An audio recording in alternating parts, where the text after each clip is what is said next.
அனைவருக்கும் வணக்கம். நம்ம அழகாக இருந்தால் பத்தாது, நம்ம போடுற ட்ரெஸ்ஸு அழகாக இருந்தால் பத்தாது, நம்ம தெருவு அழகாக இருந்தால் பத்தாது, நம்ம ஊர் அழகாக இருந்தால் பத்தாது, நம்ம மாவட்டங்கள் அழகாக இருந்தால் பத்தாது, நம்ம தமிழ்நாடு இந்தியா அழகாக இருக்க வேண்டாமா? நம்ம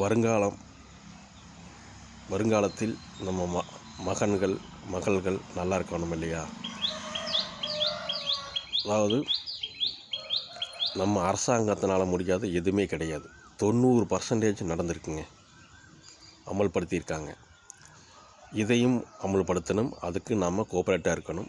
ஒற்றுமையாக இருந்தால் கண்டிப்பாக இதையும் அமல்படுத்துவாங்க.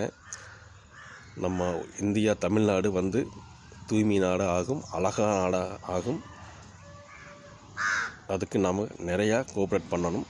கோஆப்ரேட் பண்ணுறோன்னு எனக்கு நம்பிக்கை இருக்குது. உங்களுக்கு நம்பிக்கை வந்துடும். அடுத்த ஆடியோவில் இன்னும் விளக்கமாக சொல்லிக்கிறேன். நன்றி, வணக்கம்.